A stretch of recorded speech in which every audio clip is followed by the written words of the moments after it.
दोस्तों इसमें कोई दो राय नहीं है कि हत्या बाबा सिद्दीकी की हुई है, मगर निशाने पर बॉलीवुड स्टार सलमान खान ही है, या फिर ये कहा जाए कि निशाने पर मुख्यतः सलमान खान ही है। मगर आज आपको एक बात बताने वाला हूं कि किस तरीके से लॉरेंस बिश्नोई गुजरात के साबरमती जेल के भीतर बैठ करके तमाम ऑपरेशंस को बड़ी आसानी से अंजाम दे रहा है और केंद्र सरकार के कानों पर जू तक नहीं रेंगती। देश के गृह मंत्री अमित शाह पूरी तरीके से चुप हैं, खामोश हैं। उनकी जवाबदेही कौन तय करेगा? ध्यान दीजिएगा दोस्तों, जैसे ही बाबा सिद्दीकी की हत्या होती है, यह मामला सोशल मीडिया पर उभर करके सामने आ जाता है। फेसबुक पर एक सोशल मीडिया पोस्ट आती है जिसमें यह कहा जाता है कि जिसने सलमान खान की मदद की वो अपनी जान बचा ले। यहां पर दाऊद इब्राहिम का भी नाम शामिल किया जाता है। कहा यह जाता है कि जिसने ये फेसबुक पोस्ट किया था उसको गिरफ्तार कर लिया गया। उद्धव सेना की सांसद प्रियंका चतुर्वेदी ने इसी मामले के ऊपर, इसी फेसबुक पोस्ट के ऊपर, इसी खबर के ऊपर अपनी एक प्रतिक्रिया जारी की है और कहा कि देखिए किस तरीके से गुजरात के जेल में बैठा हुआ लॉरेंस बिश्नोई अपने मनमाने तरीके से किसी को भी टारगेट कर सकता है और उसको रोकने वाला भी कोई नहीं। आखिर प्रियंका चतुर्वेदी का यह बयान राजनीतिक तरीका हो सकता है, लेकिन सच्चाई से दूर नहीं है ये बात। और सबसे काफी मजेदार बात है दोस्तों कि देश में काफी बड़े अंधभक्तों की टोली इसको भी हिंदू बनाम मुस्लिम का एंगल दे रही है। बाबा सिद्दीकी को दाऊद इब्राहिम के साथ जोड़ करके देखा जा रहा है। तो तमाम सारे लोग कभी कभी अपना दिमाग का भी इस्तेमाल उनको कर लेना चाहिए। और कैसे, आप एक चीज और ध्यान दीजिएगा कि आगे आपको बताने वाले किस तरीके से लॉरेंस बिश्नोई ने इस पूरे घटना को अंजाम दिया, अपने इस ऑपरेशन को अंजाम दिया। एक दो नहीं बल्कि 4-5 कड़ियां जुड़ रही है। एक कड़ी है जिसान अख्तर की, जो एक हिंदू मुस्लिम एंगल को पूरी तरीके से धाराशाही कर दे रहा है। लेकिन आज अब तमाम अंधभक्ति की तरह बात करने वाले लोग या फिर चाटुकारिता करने वाले लोग, इस प्रोपेगेंडा करने वाले लोगों से 2-3 बातें कि अगर बाबा सिद्दीकी को अगर इसीलिए मौत की घाट उतार दिया गया क्योंकि उनकी दाऊद गैंग के साथ ताल्लुकात थे, तो क्या यह बात आप बताने की कोशिश करेंगे कि बाबा सिद्दीकी किस गठबंधन के भीतर शामिल? ये व्यक्ति 48 साल कांग्रेस के भीतर रहने के बाद भारतीय जनता पार्टी गठबंधन के भीतर शामिल हो जाता है बाबा सिद्दीकी। सबसे बड़ी बात, अगर इस व्यक्ति के ताल्लुकात दाऊद इब्राहिम से थे तो फिर भारतीय जनता पार्टी इस बात को बर्दाश्त कैसे कर रही थी? यहीं पर प्रोपेगेंडा पूरी तरह से धाराशायी हो जाता है। यहाँ पर 2 बातें हैं। पहली बात, अगर दाऊद इब्राहिम के साथ बाबा सिद्दीकी के ताल्लुकात था तो भारतीय जनता पार्टी के भीतर क्या कर रहा था? दूसरा बात, भारतीय जनता पार्टी के लिए, बीजेपी के लिए केवल यही बात मायने रखता है कि हमारी झोली के भीतर वोट आए और इसके अलावा कुछ भी नहीं। वोट कहां से आए ये मायने नहीं रखता, कैसे आए मायने नहीं रखता।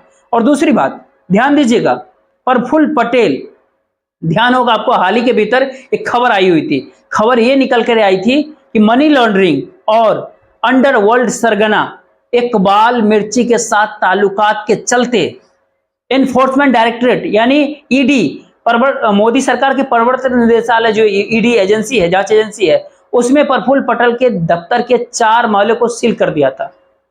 लेकिन फिर क्या हुआ?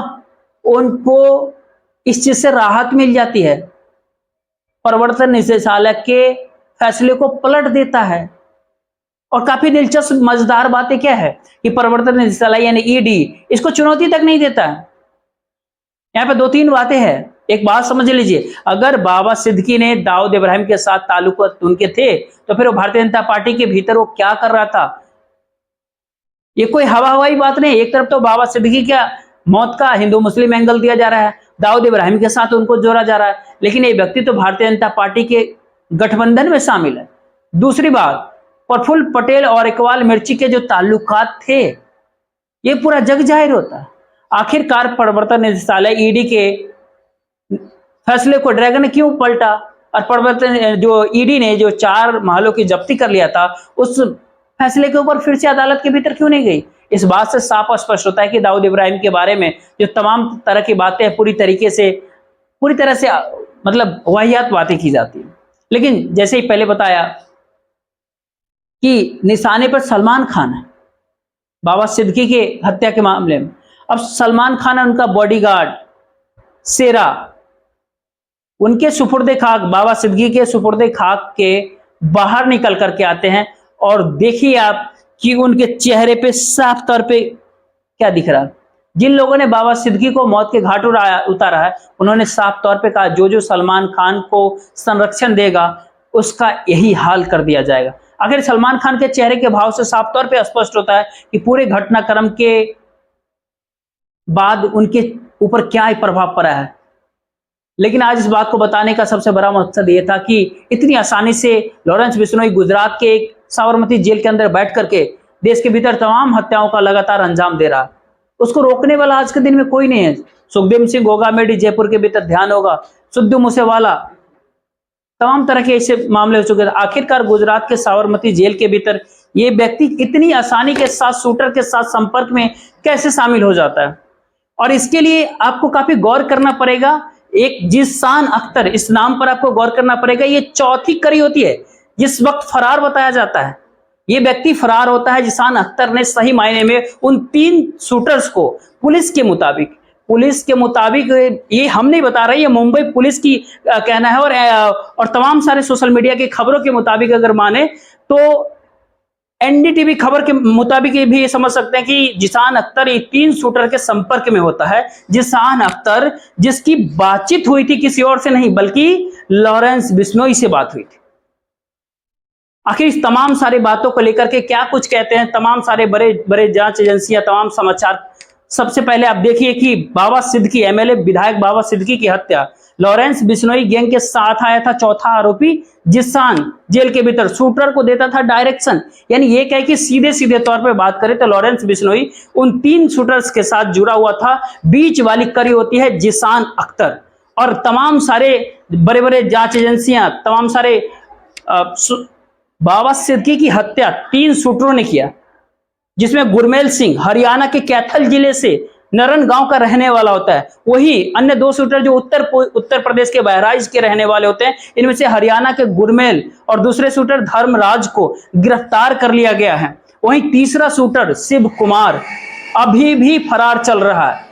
यानी पूरा मामला काफी दिलचस्प हो जाता है जिशान अख्तर की मौजूदगी से। तमाम सारे बड़े बड़े मीडिया घराने इस बात पर चर्चा कर रही है और इस बात की जो जानकारी जो आपके लिए आज हम इकट्ठा किए हैं कुछ इस तरीके से। एनसीपी नेता और पूर्व मंत्री बाबा सिद्दीकी की हत्या के मामले में कौन कौन शामिल है?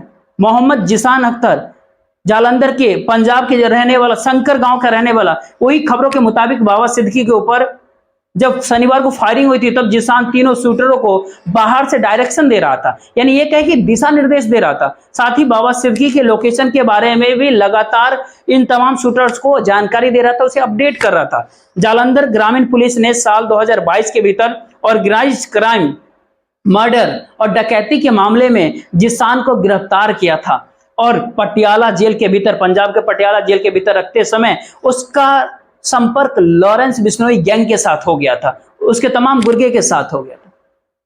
ये व्यक्ति जालंधर का रहने वाला पटियाला जेल जाता है। मतलब तमाम इस सारे इस जो भी शूटर होता है उसको देख लिए कैसे कैसे उसका कड़ी बनता है, जुड़ता है, किस तरीके से तमाम सारे प्लान चलता है। और ये मुलाकात काफी पहले हो जाती है। और देखिए कि किस तरीके से जमीन को तैयार किया जा रहा था।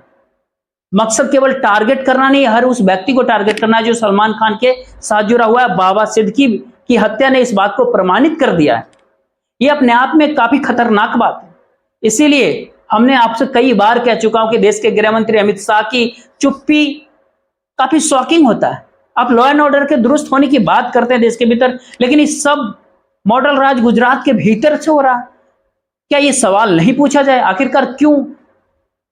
और एक दो नहीं कई घटना होगा, आपको याद होगा जिशान अख्तर ने किस तरीके से इस घटना का अंजाम दिया। इस बात को आपको समझना चाहिए, पूरी प्लानिंग के ऊपर जो लगातार हम बता रहे हैं। और एक और समाचार एजेंसी के मामले बताए, पुलिस की खबरों के मुताबिक जिशान 7 जून को जेल से छूटने के बाद सबसे पहले हरियाणा के कैथल के भीतर गुरमेल से मिलने पहुंचा था। वहां पर अपने आकाओं से ऑर्डर मिलने के बाद ये शूटर मुंबई के लिए वहां से रवाना हो गए थे।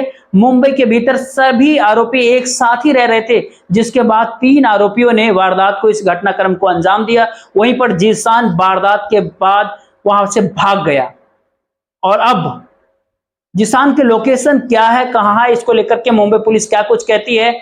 आप बकौल मुंबई पुलिस के जुड़े सूत्रों के मुताबिक अब तक जांच के भीतर ये पता चला है कि जिशान हत्या के समय मुंबई के भीतर ही शामिल था, मुंबई के भीतर ही था। हत्या के बाद उसका लोकेशन मुंबई और आसपास के एरिया में बताई गई है, लगातार इधर से उधर हो रहा है। करीब 3 पुलिस के अलग अलग टीमों ने अलग अलग जगहों पर जिसान के लिए पकड़ने की कोशिश की है। ट्रैप के एक और खबरों के मुताबिक अगर तमाम सारी बात को फिर जोड़ के देखें तो किराए के घर लेकर के तीनों रह रहे थे और उसके किराया करीब 14,000 रुपया होता है इस मकान का।